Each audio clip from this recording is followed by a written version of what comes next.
ஆண்டவராகிய இயேசுவின் நாமத்திலே வீட்டில் நாளிலே நம் ஆண்டவரை துதித்து பாடவும் கண்களை மூடி செபிப்போம். நல்ல பிதாவே, நல்ல வீட்டில் நாளில் செபிக்கிறோம். மறுபடியும் இந்த நாளிலே நாங்கள் கூடி துதிக்க, பாட, செபிக்க, ஆராதிக்க எங்களுக்கு சுகபலம் கொடுத்து இந்த நாளில் எங்களை ஒன்றாக இணைப்பதற்காக ஸ்தோத்திரம். இதை பார்க்கிற, கேட்கிற, பாடுகிற ஒவ்வொரு ஸ்தலங்களையும் நீ வாசம் பண்ணி ஆசீர்வதிக்கும்படியாய் உங்களுடைய பிரசன்னம் தொடர்ந்து எங்களோடு கூட இருக்கும்படியாய் செபிக்கிறோம். இயேசுவின் நாமத்தில் செபிக்கிறோம் நல்ல பிதாவே. ஒரு சில பாடலை பாடி கர்த்தரை துதித்து நாம் தேவனை மையப்படுத்த நம்ம எல்லாருக்கும் தெரிந்த பாடல், இந்த அன்புள்ள ஆண்டவர் இயேசுவை அந்த நாமத்தை போற்றிடுவேன் என்று சொல்லி நம்முடைய ஆண்டவர் அன்புள்ளவராக இருக்கிறபடினால இந்த அன்புள்ள ஆண்டவரை தொடர்ந்து நாம் பாடுவோம். கர்த்தரை நம்ம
என்னை வைத்தவரே உந்தன் நாமத்தை நம்பிடுவே.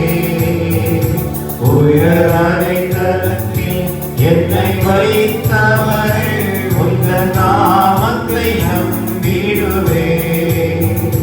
உம்மை அல்லாது பூமியில் யாரையும் நம்பி உயிருள்ள தெய்வம் நீவே. உம்மை அல்லாமல் பூமியில் யாரையும் நம்பி உயிருள்ள தெய்வம் நீவே. ஆனந்தமானந்தமே அல்லும் பகலிலும் பாடிடுவே.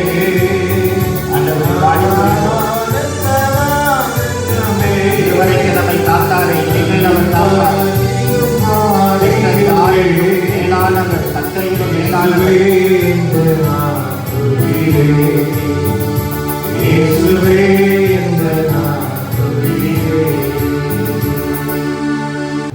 எல்லாரும் கண்களை மூடி இந்த அருமையான நாளிலே கத்தரை நாம் கொஞ்ச நேரம் ஆராய்ச்சி மகிழ்ச்சி எல்லா கண்களை மூடுவோம், ஆராதிக்க போகிறோம். இந்த ஜனத்தை எனக்கென்று நான் ஏற்படுத்தினேன், இவர்களின் துதியை சொல்லி வருவார்கள் என்று சொல்லி இந்த நாளை நமக்காக நியமித்து நமக்காக உண்டு பண்ணி இந்த நாளில் நாம் எல்லாரும் அவரை துதிக்க வேண்டும் என்று தேவன் நம்மை ஏற்படுத்தி இருக்கிறபடினாலே நாம் எல்லாரும் ஆண்டவரை துதிப்போம். ஹல்லேலூயா. உள்ளத்தின் ஆனந்திலிருந்து ஆமீன். ஆண்டவரே, நீரே உடைய தாயும் நீரே உடைய தகப்பனுமாய் இருக்கிறீர்கள். நல்ல காலைகளிலே எங்களோடு கூட இருப்பதற்காக ஸ்தோத்திரம். ஸ்திரீயானவள் தன் கர்ப்பத்தின் பிள்ளைக்கு இறங்காமல் தன் பாதங்களை மறக்காமல் அவள் மறந்தாலும் நான் உங்களை மறக்க மாட்டேன் என்று சொன்னார்கள். இந்த உயிர்த்தெழுந்த நாளிலே நாங்கள் முன்வைத்து ஆராதிக்கிறோம்.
ஆண்டவரும் மறுமை இரட்சகருமாயிருக்கிற நம்முடைய ஆண்டவராக இயேசுவின் நாமத்திலே இன்றைக்கு மறுபடியும் உங்களை பார்ப்பதில் மகிழ்ச்சி அடைகிறேன். உங்களோடு கூட கர்த்தருடைய வார்த்தையை பகிர்ந்து கொள்வதில் மகிழ்ச்சி அடைகிறேன்.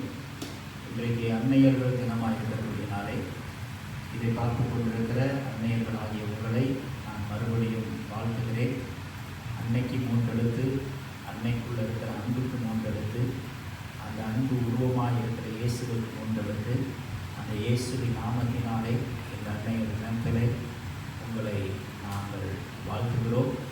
கர்த்தர் உங்களை ஆசீர்வதித்து உங்களோடு கூட இருந்து உங்களை இன்னும் வருகிற நாட்களில் விருத்தியடைய செய்வாராக. கர்த்தரோடு கூட நாம் இருப்போம். கர்த்தர் நம்மை ஆசீர்வதிப்பார். கர்த்தருடைய வார்த்தைக்கு நேராக நாம் கடந்து செல்வோம்.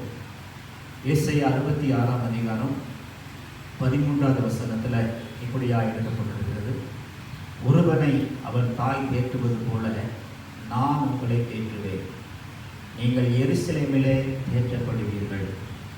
இன்றைக்கு அன்னையர்கள் தினமாக இருக்கிறபடியினாலே அன்னையர்களாகிய உங்களை பார்த்து, இதை பார்த்து கொண்டிருக்கிற உங்கள் ஒவ்வொருவரை பார்த்து கர்த்தர் சொல்லுகிற ஒரு வார்த்தை என்று சொன்னால், ஒருவனை தாய் தேற்றுவது போல நான் உங்களை தேற்றுவேன். நீங்கள் எருசலேமிலே தேற்றப்பட்டிருப்பீர்கள். எருசலேமிலே நம்முடைய ஆண்டவர் நம்மை தேற்றுகிறவராக இருக்கிறார். அவர் தாயை போல நம்மை தேற்றுகிறவராக இருக்கிறார். எருசலேமிலே நம்முடைய ஆண்டவர் நம்மை தேற்றி ஆற்றி நம்மை அரவணைத்து நம்மை நடத்தி செல்கிற ஒரு ஆண்டவராய் அவர் இருந்தார், இருக்கிறார். வருகிற நாட்களில் நம்மோடு கூட இருந்து நம்மை அவர் வழிநடத்த அவர் போதுமானவராக இருக்கிறார். எருசலேமின் வாழ்வை நீ காண்பாய் என்று சொல்லி சங்கீதம் 23:5 தாவீது சொல்லுகிறார். கர்த்தர் சீயோனிலிருந்து உன்னை ஆசீர்வதிப்பார். நீ ஜீவனுள்ள நாளெல்லாம் எருசலேமின் வாழ்வை காண்பாய். தாவீது எப்ரோனிலே 7 வருஷமும் 6 மாதமும் சமஸ்த எருசலேமிலே அவன் 33 வருஷமும் அவன் வாழ்ந்தபடியால் தான் இந்த சங்கீதத்தில் சொல்லுகிறார், நீ எருசலேமின் வாழ்வை காண்பாய் என்று சொல்லி. ஆகினாலே நம்முடைய ஆண்டவர் எருசலேமிலிருந்து நம்மை தேற்றுகிறவராக இருக்கிறார். இந்த காலை வேளையிலே ஒருவேளை தேற்ற முடியாத ஒரு சூழ்நிலையில் பிரச்சனையில் நீங்கள் கடந்து போய் கொண்டிருக்கலாம். என்னை தேற்றுவது யார், என்னை ஆற்றுவது யார், இந்த பிரச்சனைகளுக்கு எனக்கு வழியை யார் காண்பிப்பார் என்கிற ஒரு பயத்தோடு நடுக்கத்தோடு நீங்கள் இருப்பீர்கள் என்று சொன்னால், நீங்கள் வாழ்ந்து கொண்டிருப்பீர்கள் என்று சொன்னால், கர்த்தர் இந்த காலை வேளையில் உங்களை பார்த்து சொல்கிறார், நீங்கள் எருசலேமிலே தேற்றப்படுவீர்கள். ஒரு தாய் தேற்றுவது போல நான் உங்களை தேற்றுவேன். ஆகினால் எருசலேம் என்பது பர்வதங்கள் முழுவதுமாய் சுற்றி இருக்கிறதான ஒரு பட்டணம்.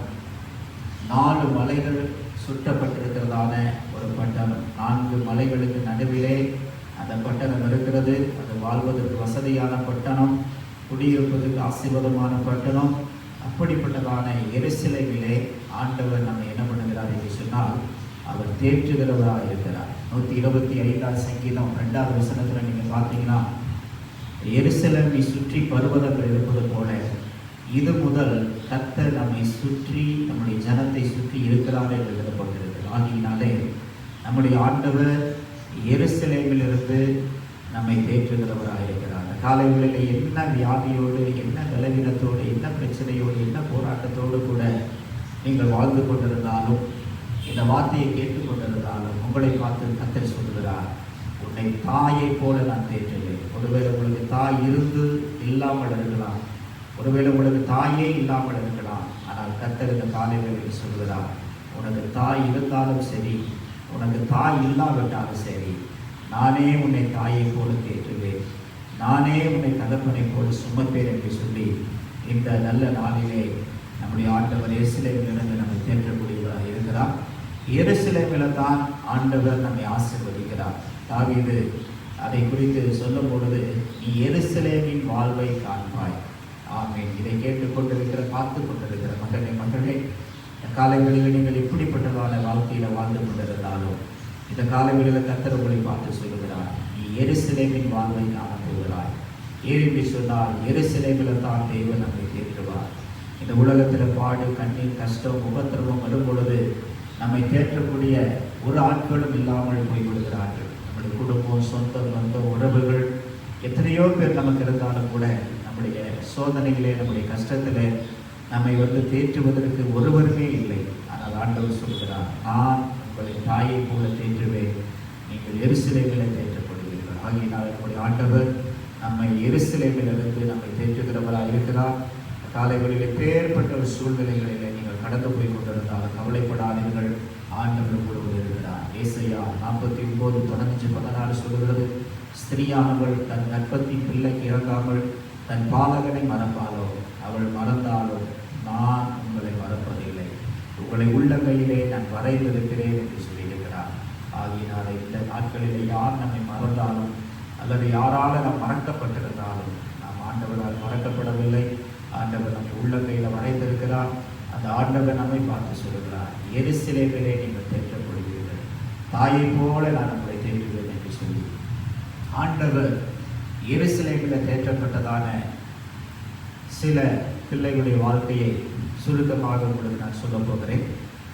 லூக்கா எழுதின சுவிசேஷம் 10ஆம் அதிகாரத்தை நீங்கள் திருப்பிக் கொள்வீர்கள் என்று சொன்னால் அதில் 30ஆம் வசனம் சொல்லுகிறது, ஒரு மனுஷன் எரிகோவிலிருந்து அவன் எருசலேமுக்கு போகையில் கள்ளர் கையில் அகப்பட்டு அவனுடைய வஸ்திரங்களை உரிந்து கொண்டு அவனை காயப்படுத்தி அவனை குற்றுயிராய் விட்டு போனார்கள் என்று சொல்லி அந்த வசனம் சொல்லுகிறது. எருசலேமிலே நல்ல ஒரு வாழ்க்கை இருக்கிறது. எருசலேமிலே ஆசீர்வதிக்கப்பட்ட வாழ்க்கை, சமாதான வாழ்க்கை, சந்தோஷமான வாழ்க்கை. ஆனால் அந்த வாழ்க்கையை அவன் விட்டு அங்கு இயேசு இருக்கிறார் என்பதை அவன் மறந்துவிட்டு அந்த எருசலேமிலிருந்து அவன் எரிகோவுக்கு புறப்பட்டு போகிறான். அப்படி புறப்பட்டு போகிற வேளையில தான் அவன் கள்ளர் கையிலே அகப்பட்டு அவன் காயப்பட்டு குற்றுயிராய் கிடக்கிறான். அந்த நேரத்தில் தான் நல்ல சமாரியன் வந்து அந்த எருசலேமிலே அவனை தேற்றி அவனை ஆற்றி அவனுடைய காயத்தை கட்டி எண்ணெய் பூசி அவனை தன்னுடைய சுய வாகனத்தில் ஏற்றி கொண்டு சத்திரத்தில் கொண்டு போய் அவனை பராமரிக்கும்படியாய் சொல்லுகிறார். ஆமென். அவன் குற்றுயிராய் கிடக்கும் பொழுது ஒரு லேவியனும் ஒரு ஆசாரியனும் அவன் பக்கமாய் வந்து அவன் நிலைமையை கண்டு விலகி போய்விடுகிறார்கள். ஒரு லேவியனும் ஒரு ஆசாரியனும் தான் ஒரு மனிதனுக்கு உதவி செய்யக்கூடியவர்கள். ஆனால் உதவி செய்யக்கூடிய வேண்டிய அந்த லேவியனும் ஆசாரியனுமே என்ன பண்ணுகிறார்கள் என்று சொன்னால், அந்த எருசலேமிலே குற்றுயிராய் கிடக்கிற மனிதனை தேற்றாமல் ஆற்றாமல் அரவணைக்காமல் அவனுடைய குற்றுயிருக்கு உதவி செய்யாதபடி பக்கமாய் வந்து அவனை விட்டு விலகி போனார்கள். ஆனால் இயேசு கிறிஸ்து நல்ல சமாரியனாய் அந்த இடத்துல வந்து அவன் மேலே மனதுருகி எருசலேமிலே குற்றுயிராய் கிடந்த அந்த மனிதனை ஆண்டவர் தேற்றக்கூடியவராக இருக்கிறார். அந்த காலை வேளையில் ஒருவேளை நாமும் கூட அந்த மனிதனை போல நம்ம எரிகோவுக்கு போகும் பொழுது கள்ள கையில் அகப்பட்டு குற்றுயிராய் இந்த காலை வேளையிலே நம்முடைய வாழ்க்கையை கூட அந்த மனிதனை போல காணப்படலாம். யார் நம்மை காப்பாற்றுவார்கள்? எப்படி நான் எழுந்திருப்பேன்? எப்படி எனக்கு சுகம் கிடைக்கும்? இந்த நிலைமையில நான் இருக்கிறேனே, என்னை காப்பாற்ற ஒருவரும் இல்லையே. காப்பாற்ற வந்த லேவியனும் ஆசாரியனும் பக்கமாய் விலகி போய்விட்டார்களே, என்னை தேற்ற ஆற்ற யாருமே இல்லையே என்று சொல்லி ஒருவேளை அந்த மனிதனை போல குற்றுயிராய் கலங்கி நம்ம காணப்படலாம். ஆனால் இந்த காலை வேளையில் நல்ல சமாரியனாய் இயேசு வந்து நம்மை தேற்றுகிறவராய் வருகிறார், நம்மை ஆற்றுகிறவராய் வருகிறார், நம்மை அரவணைக்கிறவராய் வருகிறார். ஆகையினாலே யார் உங்களுக்கு உதவி செய்தாலும் உதவி செய்யாவிட்டாலும் நல்ல சமாரியன் இந்த காலை வேளையிலே குற்றுயிராய் கிடக்கிற எருசலேமிலே குற்றுயிராய் கிடந்த மனிதனை எப்படி ஆற்றினாரோ தேற்றினாரோ அவன் வாழ்க்கையிலே மறுபடியும் ஜீவனை கொடுத்தாரோ அதுபோல இதை கேட்டுக்கொண்டிருக்க என்பான தெய்வத்திலேயே இந்த காலை வேளையில் ஒருவேளை நீங்கள் எருசலேமுக்கு போகும் பொழுது கள்ள கையில் அகப்பட்டு குற்றுயிராய் இன்றைக்கு காணப்படலாம். பலவிதமான பிரச்சனைகள், பலவிதமான போராட்டங்கள், பலவிதமான நெருக்கங்கள், பலவிதமான பொருளாதாரத்தினுடைய நெருக்கங்கள், வேலையில்லாத பிரச்சனைகள், பலவிதமான சூழ்நிலைகள் இன்றைக்கு நம்மை குற்றுயிராய் வாழ்வதா சாவதா இருப்பதா வேண்டாவா என்று சொல்கிற ஒரு நிலைமைக்கு நம்மை கொண்டு போய் அந்த மனிதனை போல இன்றைக்கு குற்றுயிராய் நாம் வாழ்ந்து கொண்டிருக்கலாம். ஆனால் நீங்கள் எருசலேமிலே தேற்றப்படுவீர்கள். எருசலேமிலேயே அந்த மனிதன் இறந்திருப்பான் என்று சொன்னால் அவனுக்கு இந்த நிலைமை வந்திருக்காது. அவன் எருசலேமை விட்டு அவன் எரிகோவுக்கு புறப்பட்டு போகும் பொழுது அவன் கள்ளன் கையிலே அகப்பட்டு கொண்டான். கள்ளர் என்று சொன்னால் திருடர்கள். யோபா 10:10 சொல்லுகிறது, திருடன் திருடவும் கொல்லவும் அழிக்கவும் வருகிறான் என்று வேறொன்றுக்கு வரான். ஆகினாலே கள்ளர்கள் வந்து அவன் வஸ்திரத்தை உரிந்து அவனை காயப்படுத்தி அவனை குற்றுயிராய் விட்டு போனார்கள். ஆனால் அந்த நேரத்தில் நல்ல சமாரியனாய் இயேசு அந்த எருசலேமில் வந்தால் அவனை தாயை போல தேற்றினான். மருத்துவரை போல அவருக்கு உதவி செய்து அவருக்கு சுகத்தையும் ஜீவனையும் ஆயுசு நாட்களையும் கூட்டி கொடுத்தார். இந்த காலை வேளையில் ஒரு வேளை நாமும் அந்த எருசலேமிலிருந்து எரிகோவுக்கு போகிற மனிதனை போல இன்றைக்கு குற்றுயிராய் நீங்கள் இருப்பீர்கள் என்று சொன்னால் கர்த்தர் எருசலேமிலே உங்களை தேற்றும்படியாய் உங்களோடு கூட அவர் இருக்கிறார். உங்களை ஆற்றுவார், உங்களை தேற்றுவார். நீங்கள் கவலைப்படாதீர்கள். இருக்க வேண்டிய இடத்துல அந்த மனிதன் இறந்திருப்பார் என்று சொன்னால் அவனுக்கு இந்த நிலைமை வந்திருக்காது. அவன் எருசலேமை விட்டு அவன் எரிகோவுக்கு போகையிலே இப்படிப்பட்ட ஒரு பிரச்சனையில் அவன் சிக்கிக்கொண்டான். அதே போல ரூத் புஸ்தகத்தில் நம்ம வாசிக்கிறோம், எலிமெலேக்கு ஒரு பச்சம் நிறைந்ததான அந்த பெத்லேகேமில் அவன் இருக்காதபடி அந்த பச்சத்தை கண்டு அவன் எழுந்து அவன் புறப்பட்டு மோவாப்புக்கு போனபடியினாலே அந்த மோவாப்பிலே அவனுக்கு மரணங்கள், அவனுடைய குடும்பத்தில் இழப்புகள் வந்த பொழுது அந்த மோவாவை வைத்து அவன் திரும்பி பெத்லேகேமுக்கு அவனுடைய மனைவி ரூத், மனைவி நகோமி, மருமகள் ரூத் திரும்பி வருவதை நாம் பார்க்கிறோம். ஒருவேளை அவன் அந்த பெத்லேகேமிலேயே இருந்திருப்பான் என்று சொன்னால் அவன் மோவாப்பிலே மறித்திருக்க மாட்டான். எலிமெலேக்கு மறித்தான், மக்லோன் கிலியோன் மறித்தார்கள். 3 விதவைகளாய் மாறினார்கள். நகோமி மறுபடியும் பெத்லேகேமுக்கு திரும்பி வருகிறார். பெத்லேகேமிலே பஞ்சம் என்று சொல்லி அவர்கள் மோவாப்புக்கு போனார்கள். மோவாப்பிலே 3 மரணங்கள் வந்தது. 3 விதவைகளாய் மாறினார்கள். இப்போ மறுபடியும் நகோமி மனம் திரும்பி ஆண்டவர் வைத்திருக்கிற இடத்துக்கு வந்த பொழுது அவளை தேவன் ஆசீர்வதித்தார். அப்போஸ்தலர் 17ஆம் அதிகாரம் 26வது சொல்லுகிற வசனம் 26வது வசனம் சொல்லுகிறது, குடியிருக்கும்படியான எல்லையை ஆண்டவர் முன்குறித்து வைத்திருக்கிறார். தேவன் நமக்கு முன்குறித்த இடத்திலே நாம் குடியிருக்க வேண்டும். நாம் குடியிருக்கிற இடத்திலே தேசத்திலே பஞ்சம் வரலாம், பசி வரலாம், பட்டினி வரலாம், கொள்ளை நோய் வரலாம். எது வந்தாலும் சரி, கர்த்தர் என்னை இங்கே தான் வைத்திருக்கிறார், நான் இங்கே தான் இருப்பேன் என்று சொல்லி இருப்போம் என்று சொன்னால் நமக்கு இந்த குற்றுயிரான நிலைமை வராது. நகோமியை போல நமக்கு இழப்பு வராது. நகோமியை போல மரணங்கள் நம்முடைய குடும்பத்தில் ஏற்படாது. ஆகியனால பெத்லேகேமில் இருக்க வேண்டிய நகோமி அவள் மோவாப்புக்கு போனபடியினாலே ஒரு 3 மரணத்தை சந்தித்தார். விதவையாய் அவள் திரும்பி வந்தார். எருசலேமில் இருக்க வேண்டிய ஒரு மனிதன் எருசலேமை விட்டு அவன் எரிகோவுக்கு போகும்பொழுது கள்ளர் கையில் அகப்பட்டான். ஆனால் நல்ல சமாரியனாய் அவனை கர்த்தர் காப்பாற்றினார். குற்றுயிராய் கிடந்தவனை ஆற்றினார், தேற்றினார். ஆகியோர் அந்த காலையில் நம்முடைய வாழ்க்கையில் ஏன் இந்த பிரச்சனை, ஏன் இந்த போராட்டம் என்று சொன்னால் தேவன் முன்குறித்த இடத்தில் நாம் குடியிருக்க வேண்டும். ஆதியாகமம் 26:6 சொல்கிறது, கேராரிலே ஈசாக்கு குடியிருந்தான். அது பஞ்சம் நிறைந்த ஒரு தேசம், பயங்கரமான பஞ்சம். ஆனால் பஞ்சம் நிறைந்த தேசத்தில் அவன் குடியிருந்து அவன் விதை விதைத்த பொழுது கர்த்தர் 100 மடங்கு அவனை ஆசீர்வதித்தார். ஆகினால் எத்தனமான தேவ பிள்ளைகளே, கர்த்தர் எந்த இடத்துல நம்மை வைத்திருக்கிறாரோ அந்த இடத்துல நாம் குடியிருப்போம் என்று சொன்னால் நமக்கு எந்த விதத்திலும் பாதிப்பு வராது, கஷ்டங்கள் வராது, நஷ்டங்கள் வராது. இப்படிப்பட்ட மனிதனை போல குற்றுயிராய் நாம் கிடக்க மாட்டோம். காரணம் என்ன என்று சொன்னால் எருசலேமிலே நம்மை தேற்றுகிற ஆண்டவர் நம்மோடு இருக்கிறார், அவர் நம்மை தேற்றுவார். ஆகியனால் இந்த இடம் கடந்தாதபடி நம்மை தேற்றுகிற ஒரு ஆண்டவர் தாயை போல நம்மோடு இருக்கிறார் என்பதை அறிந்து இந்த அன்னையர் தினத்திலே நம்மை தாயை போல தேற்றுகிற ஆண்டவர் எருசலேமில் தேற்றக்கூடியவராக இருக்கிறார். ஆகியனால் ஆண்டவரை நோக்கி நாம் பார்ப்போம். ஆண்டவர் நமக்கு அற்புதத்தை செய்வார். 2வதாக எருசலேமிலே ஒரு மனிதன், அதாவது எபிரேய பாஷையிலே பெதஸ்தா எனப்படுகிற குளத்திலே ஆட்டுவாசல் அருகே ஒரு மனிதன் 38 வருடமாய் படுத்து கிடக்கிறான். எருசலேமிலே வியாதி. எருசலேமிலே அவன் வியாதிப்பட்ட வருடம் 38 வருடம். அவனுடைய வியாதியின் வருடம் மாத்திரம் 38 வருஷம். அவனுக்கு வயது எவ்வளவு என்று தெரியாது. அது வேறு சொல்வது 38 வருடமாய் அவன் வியாதியாயிருந்தான்.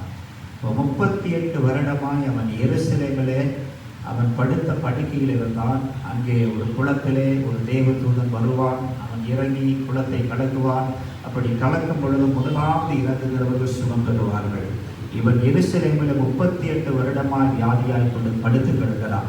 அவருடைய குடும்பம், சொந்த பந்தம் எல்லாம் அவனை கைவிட்டது. ஒருவனும் அவனை ஆற்றவில்லை, தேற்றவில்லை. அவன் எருசலேமிலே அவன் 38 வருடமாய் படுத்த படுக்கையாக இருக்கிறான். ஆனால் அந்த எருசலேமில் ஆண்டவராய் இயேசு கிறிஸ்து அவனை சந்தித்து அவனை தேற்றி ஆற்றி உன் படுக்கையை எடுத்துக்கொண்டு நட என்று சொன்னான். காலைகளில் வியாதியோடு ஒருவரை நீங்கள் உங்கள் வீடுகளில் இருக்கலாம். நீங்கள் கவலைப்படாதீர்கள். தாயை போல தேற்றுகிற தேவன் எருசலேமில் நம்மை தேற்றுவார். நல்ல சமாரியனாய் அந்த காயத்தை கட்டி எண்ணெய் பூசி ஆக்கி தேற்றி சகல விதமான நோய்களிலிருந்து நம்மை விடுதலை ஆக்கி நம்மை பாதுகாக்க அவர் வல்லவராயிருக்கிறார். ஆகினாலே நீங்கள் குடியிருக்கிற வீடுகளிலே ஒருவேளை நீங்கள் பலவித வியாதியோடு பலவீனத்தோடு நீங்கள் காணப்படலாம். கவலைப்படாதீர்கள். எருசலேமிலே அவன் 38 வருடமாய் அவன் வியாதிப்பட்டிருந்த பொழுது தேவன் அவனை தேடி வந்து சுகம் கொடுத்தான். ஒரு தேவ தூதன் சுகம் கொடுக்கவில்லை, ஒரு குலம் அவனுக்கு சுகம் கொடுக்கவில்லை. அந்த கர்த்தரே அந்த எருசலேமுக்கு வந்து அவனை சுகத்தை கொடுத்தார். அந்த காலை வேளையிலே நீங்கள் எப்பேற்பட்ட வியாதி பலவீனத்தில் கஷ்டப்பட்டு கொண்டிருந்தாலும், எந்த டாக்டர்கள் வைத்தியர்கள் மருத்துவ மாத்திரைகளை பார்த்தும் நீங்கள் சுகமடையாத பட்சத்தில் இருந்தாலும், எருசலேமிலே 38 வருடமாய் கிடந்தவனை ஆற்றி தேற்றி சுகப்படுத்தி ஆண்டவர் இந்த காலை வேளையில் உங்களோடு கூட இருந்து உங்களை சுகப்படுத்துவதற்கு அவர் வல்லவராயிருக்கிறார். மூன்றாவதாக யோவான் எழுதின சுவிசேஷம் 11ஆம் அதிகாரம் 18ஆம் வசனம் சொல்கிறது, எருசலேமுக்கு சமீபமாய் பெத்தானியா என்கிற கிராமம் ஒரு 2 மைல் தூரத்தில் தான் இருந்தது. அந்த 2 மைல் தூரத்தில் எருசலேமின் பக்கத்தில் இருக்கிற பெத்தானியாவிலே மார்த்தாள், மரியாள், லாசரு என்ற 3 பேர் இருந்தார்கள். மார்த்தாள் மரியாளை லாசருவை கர்த்தர் நேசித்தார். அவர் வியாதிப்பட்ட பொழுது ஆண்டவரிடத்தில் ஆள் விட்டு அனுப்புகிறார்கள். ஆனால் ஆண்டவர் வருவதற்கு தாமதமானபடினாலே லாசரு மரித்து விடுகிறார். அவனை அடக்கம் பண்ணுகிறார்கள். 4 நாளாய் ஆகிவிட்டது. இயேசு கிறிஸ்து 4 நாள் கழித்து அங்கு வரும் பொழுது அந்த எருசலேமிலே பெத்தானியாவிலே மரித்து போன லாசருவை கர்த்தர் உயிரோடு கூட எழுப்பினார். தன்னுடைய சகோதரனை இழந்து கவலைப்பட்டு கண்ணீர் விட்டு வேதனை விட்டு, ஆண்டவரே நீர் இங்கே இருந்தீரானால் என்னுடைய சகோதரன் மரித்திருக்க மாட்டானே என்று சொல்லி எருசலேமிலே மார்த்தாளும் மரியாளும் அழுதார்கள், புலம்பினார்கள், வேதனைப்பட்டார்கள். ஆனால் எருசலேமிலே கர்த்தர் பெத்தானியாவுக்கு வந்து அவர்களை ஆற்றி தேற்றி மரித்து போல லாசருவை ஆண்டவர் உயிரோடு கூட எழுப்பி கொடுத்தார். காலைகளில் எங்கெல்லாம் நீங்கள் இழந்து நிற்கிறீர்களோ அதை எல்லா தேவன் உங்களுக்கு திருப்பி கொடுப்பார். நீங்கள் ஆண்டவரை நேசிக்கிறபடினாலே, ஆண்டவர் உங்களை நேசிக்கிறபடினாலே நீங்கள் எருசலேமில் தேற்றப்படுவீர்கள். நீங்கள் எருசலேமில் ஆசீர்வதிக்கப்படுவீர்கள். உங்களுடைய ஜீவனுள்ள நாளெல்லாம் நீங்கள் எருசலேமின் வாழ்வை காணப்போகிறீர்கள். ஆகையினாலே இந்த காலைகளிலே ஒருவேளை உங்களை தேற்ற யாருமில்லை, ஆற்ற யாருமில்லை, இந்த லாசரு தான் எனக்கு தாய் தகப்பனாய் இருந்தான், ஒரு சகோதரனாய் இருந்தான், ஒரு ஆண் வாரிசாய் என் குடும்பத்தில் இருந்தான். ஆனால் இன்றைக்கு லாசரு மரித்து விட்டானே, நாங்கள் என்ன செய்வது என்று சொல்லி அந்த எருசலேமிலே கண்ணீர் விட்டு கலங்கி வேதனைப்பட்டு ஆண்டவரை பார்த்து, ஆண்டவரே நீங்க இருந்தால் என்னுடைய சகோதரன் மரித்திருக்க மாட்டானே என்று அழுது புலம்பின அந்த மார்த்தாளை மரியாதை ஆண்டவர் தேற்றினார், ஆற்றினார். தேற்றினவர் ஆற்றினவர் அவர் என்ன செய்தார் என்று சொன்னால், மரித்து போன லாசருவை அவர் உயிரோடு கூட எழுப்பி கொடுத்தார். அந்த காலை வேளையிலே ஆண்டவர் உங்களை நேசிக்கிறபடினாலே, நீங்கள் ஆண்டவரை நேசிக்கிறபடினாலே, எதை நீங்கள் இழந்திருந்தாலும் ஆண்டவர் அதை உங்களுக்கு திருப்பி கொடுப்பதற்கு ஆண்டவர் வல்லவராக இருக்கிறார். வெட்டி கிளிகளும் பச்சை புழுக்களும் பச்சை கிளிகளும் முசுக்கட்டை பூச்சிகளும் பச்சைக்கு போட்ட வருஷத்துக்குரிய பலனை கர்த்தர் உங்கள் குடும்பத்துக்கு தருவார், உங்கள் தொழிலுக்கு தருவார், உங்களுடைய வேலையில் தருவார், உங்களுடைய பொருளாதாரத்தில் தருவார். இந்த கொரோனா நாட்களிலே 49 நாட்களாக நீங்கள் பலவிதமான பாடுகள் கஷ்டங்கள் பட்டு எல்லாவற்றையும் இழந்து கையில் வைத்திருக்கிற பணங்கள், பேங்கில் வைத்திருக்கிற பணங்கள், இன்னுமாக பல பொருட்கள் எல்லாம் விற்று நீங்கள் இந்த நாட்களிலே உங்களுடைய குடும்பத்தை நீங்கள் நடத்தி கொண்டு வரலாம். எல்லாம் இழந்து விட்டேனே, எனக்கு ஒன்றுமில்லை என்று சொல்லி நீங்கள் கவலைப்பட்டு கொண்டிருக்கலாம். ஆனால் எருசலேமில் கர்த்தர் வந்தால் அவர் நிச்சயமாக இழந்து போனதை திருப்பி கொடுப்பார். காலைகளில் உங்களோடு கூட ஆண்டவர் இருக்கிறார். நீங்கள் எதை இழந்திருக்கிறீர்களோ கர்த்தர் அதை திருப்பி கொடுப்பார். எருசலேமில் கர்த்தர் வந்தால் லாசரு இழந்து போன பொழுது அவனை மறுபடியும் உயிரோடு கூட எழுப்பி கொடுத்தார். ஆகினால் கர்ப்பான தேவ பிள்ளைகளே, கர்த்தர் நம்மை தாயை போல தேற்றுகிறார். அவர் எருசலேமில் நம்மை தேற்றுகிறார். ஆகினால் நீங்கள் எதற்கும் கவலைப்படாதபடி நம்மை நேசிக்கிற ஆண்டவர் நம்மோடு ஒருவர் இருக்கிறார். நாம் நேசிக்கிற ஆண்டவர் நம்மோடு கூட நம்பிக்கையோடு இந்த நாட்களில் நீங்கள் ஆண்டவரை முன்வைத்து ஓடுங்கள், விசுவாசத்தோடு காத்திருங்கள். கர்த்தர் நிச்சயமாக உங்களுடைய வாழ்க்கையிலே மரித்து போன லாசருவை எப்படி எருசலேமில் வந்து உயிரோடு கூட எழுப்பி தந்து அந்த குடும்பத்தை ஆற்றினாரோ தேற்றினாரோ உங்களுடைய வாழ்க்கையில் நல்லதெல்லாம் திருப்பி கூட கற்பனை செய்வார். ஆகினால் 3 காரியத்தை உங்களுக்கு நான் மறுபடியும் ஞாபகப்படுத்துகிறேன். நீங்கள் அதை மறந்துவிடக்கூடாது. ஒருவனை அவன் தாய் தேற்றுவது போல நான் உங்களை தேற்றுவேன், நீங்கள் எருசலேமிலே தேற்றப்படுவீர்கள். எருசலேமிலிருந்து எரிகோவுக்கு புறப்பட்டு போகும் பொழுது அந்த எருசலேமிலே அந்த குற்றுயிராய் கிடந்த ஒரு மனிதனை ஆண்டவர் இப்படி ஆற்றி தேற்றினாரோ, பெதஸ்தா குளத்திலே, எருசலேமின்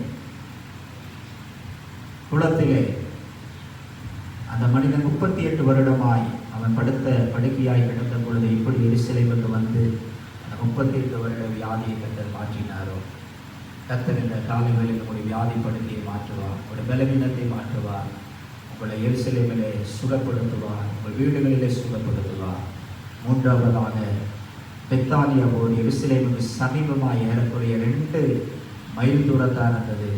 அந்த பெத்தானியாவிலே எருசலேமிலே லாசரு மரித்த போனது. பார்த்தால் மரியாதை தேற்ற ஆற்ற யாரும் இல்லை. அவர்கள் கண்ணீர் விட்டார்கள். ஆண்டவர் அந்த இடத்துக்கு போனார், அவர்களை ஆற்றினார், தேற்றினார். மரித்து போன லாசருவை உயிரோடு கூட எழுதி கொடுத்தார். அந்த காலையில் எதை நீங்கள் இழந்திருந்தாலும் ஆண்டவர் உங்களுக்கு திருப்பி கொடுக்க வல்லவராக இருக்கிறார். ஆகினாலே நாம் யாவருமாய் ஆண்டவரை நோக்கி பார்ப்போம். ஆண்டவர் நம்மை ஆசீர்வதிப்பார். கண்களை மூடி நாம் செபிப்போம். எங்கள் அன்பின் பரலோக பிதாவே, நல்ல காலை வேளைக்காக சொல்கிறோம். ஒருவனை அவன் தாய் தேற்றுவது போல நான் உங்களை தேற்றுவேன், நீங்கள் எருசலேமிலே தேற்றப்படுவீர்கள் என்று சொல்லி எருசலேமிலே குற்றுயிராய் கிடந்த ஒரு மனிதனை தேற்றி ஆற்றி அவனுக்கு சுகத்தையும் பலனையும் ஆயுச நாட்களை கூட்டி கொடுத்து அவருடைய வாழ்க்கையை ஆசீர்வதித்தது போல ஆண்டவரே, அல்லேலூயா. கர்த்தாவே, எருசலேமிலே ஆண்டவரே ஆட்டு வாசல் எனப்பட்டதான அந்த பெதஸ்தா குளத்திலே 38 வருடமாய் வியாதிப்பட்டிருந்தவனை ஆண்டவரே நீ தேடி வந்து எருசலேமிலே அவனுக்கு சுகத்தை கொடுத்தீரப்பா. ஒரு குலம் அவனுக்கு சுகம் கொடுக்கவில்லை, ஒரு தேவ தூதன் அவனுக்கு சுகம் கொடுக்கவில்லை, கர்த்தரே நீர் வந்து சுகம் கொடுத்தீர். காலை வேளையில் டாக்டர்கள், வைத்தியர்கள், மருந்து மாத்திரைகள் எத்தனையோ பார்த்து எந்த விதத்திலும் சுகம் இல்லாமல் ஆண்டவரே எருசலேமிலே 38 வருடமாய் படுக்கையாய் இருந்தது போல குடும்பத்தில் இதை பார்க்கிற கேட்கிற பிள்ளைகள் வியாதி படுக்கையில் இருந்தால் கர்த்தர் நீர் எருசலேமில் வந்து அவனை ஆற்றி தேற்றி சுகப்படுத்தினது போல கர்த்தர் அவர்களை சுகப்படுத்தும்படியாய் நாங்கள் செபிக்கிறோம். பெத்தானியாவோ எருசலேமுக்கு சமீபத்தில் ஏறக்குறைய 2 மைல் தூரத்தில் ஆண்டவரை பார்த்தால் மரியா லாசருவை நேசித்தார்கள். லாசரு மரித்த பொழுது அந்த எருசலேமில் வந்து அந்த குடும்பத்தை தேற்றி அவரை உயிரோடு கூட எழுப்பி கொடுத்தது போல இந்த காலை வேளையில் இதோதை பார்த்து கொண்டிருக்கிற கேட்டுக்கொண்டிருக்கிற பிள்ளைகள் எதை இழந்திருந்தாலும் ஆண்டவரை திருப்பி 2 மடங்காய் அவர்களுக்கு கொடுங்கப்பா. யோபுவின் முன்னிலைமையை பார்க்கிறோம், அவருடைய பின்னிலைமையை 2 மடங்கு ஆசீர்வதித்து அவன் இழந்து போன ஆண்டவரை சுகத்தை, அவன் இழந்து போன ஆண்டவரை ஆஸ்தியை, அவன் இழந்து போன அந்தஸ்தை மறுபடியும் 2 மடங்காய் கொடுத்து ஊட்சு தேசத்திலே அவனை ஆசீர்வதித்தது போல இந்த கொரோனாவினாலே ஆண்டவரை எதையெல்லாம் இழந்து அவருடைய பிள்ளைகள் இந்த வார்த்தையை கேட்டுக்கொண்டிருக்கிறார்களோ ஆண்டவரே அவருடைய வாழ்க்கையில் இழந்ததையெல்லாம் நீ 2 மடங்காய் திருப்பி கொடுத்து நீர் ஆசீர்வதிக்கும்படியாய் செபிக்கிறோம். எருசலேமிலே நீங்கள் தேற்றப்படுவீர்கள் என்று சொல்வது போல் ஆண்டவரே இந்த காலை வேளையிலே ஆண்டவரே எருசலேமின் வாழ்வை இந்த வசனத்தை கேட்ட பிள்ளைகள் ஆண்டவரை காணட்டும் என்று நான் செபிக்கிறேன். ஆண்டவரே அல்லேலூயா. எருசலேமை சுற்றி மலைகள் இருப்பது போல இது முதல் கர்த்தர் தம்முடைய ஜனங்களை சுற்றி இருப்பார் என்ற வார்த்தையின்படி இதோ இந்த நாள் முதல் கொண்டு என்னுடைய குடும்பங்களை சுற்றி இருப்பீராக, என்னுடைய பிள்ளைகளை சுற்றி இருப்பீராக. யோபுவின் குடும்பத்தையும் அவனுக்கு உண்டான எல்லாவற்றையும் ஆண்டவரை சுற்றி வேலியடைத்தது போல கர்த்தர் இந்த நாளிலிருந்து இந்த குடும்பங்களை பிள்ளைகளை வேலியடைத்து பாதுகாத்து தாயை போல தேற்றுவீராக. அன்னைய தினத்தில் ஒரு அன்னையாக நீ வந்து எருசலேமில் தேற்றப்படுவீர்கள் என்ற வார்த்தையின்படி இந்த வார்த்தைகளை கேட்கிற பிள்ளைகளுடைய குடும்பங்களை ஆற்றி தேற்றி அரவணைத்து ஆசீர்வதித்து ஆண்டவரே இவர்களை மறுபடியும் மேன்மைப்படுத்த போவதற்காக சொல்கிறோம். உடைய கரங்களில் ஒப்பு கொடுக்கிறோம். தொடர்ந்து அற்புதங்களை செய்யும். எல்லா துதியும் கனமும் மகிமையும் அதை செலுத்துகிற இயேசுவின் நாமத்தில் சொல்கிறோம். ஆத்துமாவை கர்த்தரை ஸ்தோத்திரி, முழுவதுமே அவருடைய பரிசுத்த நாமத்தை ஸ்தோத்திரி. என் ஆத்துமாவை கர்த்தரை ஸ்தோத்திரி, கர்த்தர் செய்த செயல்கள் நம்முடைய கர்த்தராகிய இயேசு கிறிஸ்துவின் கிருபை, பிதாவாகிய தேவனுடைய அன்பும் பரிசுத்த ஆவியானவருடைய அந்யோன்ய ஐக்கியமும் ஆறுதலும் சமாதானமும் வழிநடத்துகிறோம். இந்த காலங்களில் இந்த வசனத்தை கேட்ட நம்மோடு, நம்முடைய குடும்பத்தோடு, சபை மக்களோடு இதை பார்க்கிற கேட்கிற எல்லா தேவ பிள்ளைகளோடும் நம்முடைய ஆண்டவராகிய இயேசு கிறிஸ்து ஒருவரை இருப்பதாக. Hallelujah, hallelujah, hallelujah. Praise the Lord.